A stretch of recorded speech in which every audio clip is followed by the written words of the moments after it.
in the last 5 years, the compound annual growth rate in terms of passenger throughput in the 5-year period between 2008-9 and 2013-14 was 9%. This has increased to 12.4% between 2014-15 and 2019 and 20. Cargo throughput has increased to double-digit growth of 10% during this period. Please. In 2019 and 2020 alone, our airports handled a staggering number of 341 million passengers. This, sir, has made India the third largest civil aviation market domestically, and we are in the process of becoming the third largest market for civil aviation globally after the United States and China by 2022 in terms of both domestic as well as international passengers. Even during this dreaded COVID period, sir, we have revived domestic civil aviation, which commenced on 25th May this year, as against the pre-COVID figure of 300,000 passengers per day pre-COVID. We have almost reached the 50% mark, and it is my submission to this House, sir, that by the time we reach Diwali and towards the end of the year, we would have, at the current rate of growth, acquired pre-COVID figures of 300,000 passengers per day. Sir, as of 31st August 2020, we have about 711 civil registered scheduled aircraft, of which 661 passenger aircraft are operational. This figure is likely to go up to about 1,200 in the next 5 years. The number of operational airports has risen from 70 odd in 2014 and has crossed the 100 mark, and today we have 109 operational airports in the country.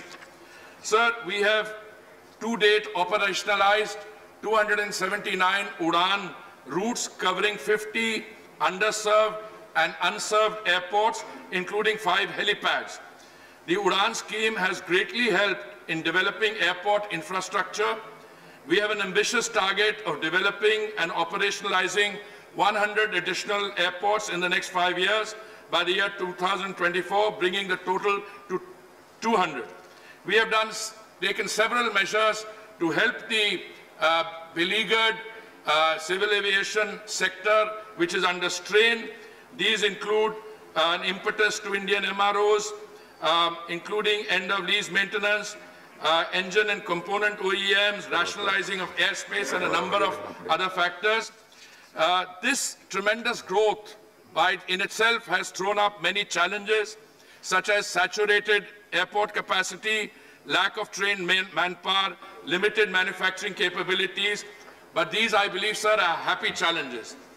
Sir, under the existing setup, the central government administers various aspects of civil aviation under the Aircraft Act of 1934 through the attached offices of the Directorate General of Civil Aviation, DGCA, the Bureau of Civil Aviation Security, BCAS, and the Aircraft Accident Investigation Bureau.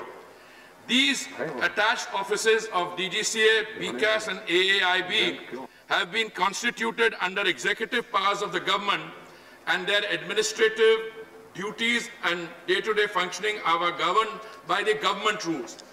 Sir, during audits carried out by the International Civil Aviation Organization, ICAO, starting in the year before and around 2012, the audit pointed out that the Universal Safety Oversight Audit Program and Universal Security Audit Program in 2012 and 2015 indicated the need to give statutory recognition to these 3 agencies. And sir, this is what this bill passed by the Lok Sabha on 17th March 2020 proposes to do. I will now, sir, just in a nutshell, outline to the honourable members the changes that are proposed to be introduced. It is proposed to insist... Very brief. Very briefly, sir. It is proposed to insert new definitions defining the three regulatory bodies as outlined, DGCA, BCAS, and the Aircraft Accident Investigation Bureau. They will be provided statutory recognition to these three bodies. We propose to insert new sections 4A, B, C, D in place of 4A to give precise effect to this, and to give under Section 5 of the Act power of superintendence to the government over these bodies. I will confine myself to these comments and also point out that the provisions also include raising some of the amounts. For instance, the existing penalties for violation under the Act were considered not adequate, and there has been a need felt to revise these. It is proposed to increase the existing penalties from up to rupees 10 lakhs to 1 crore. The last revision of the amount of penalty was in the year 2007 from 1 and 2,000 to 10 lakhs. No changes proposed in terms of imprisonment, which is up to 2 years in most cases and 3 years in one case for such violation. It is proposed to provide that the central government may appoint a designated officer at Deputy Secretary level for judging financial penalties. Under this section, the proposed insertions will suitably provide for an opportunity to be heard. I would, sir, confine myself to these comments. And as I said, Honourable Sir, that Chairman, that the operative thrust of the bill is to provide a statutory basis to these three important agencies which govern the conduct of civil aviation, and this is necessary as we move forward with an exponential growth in civil aviation. I thank you, sir. Thank you.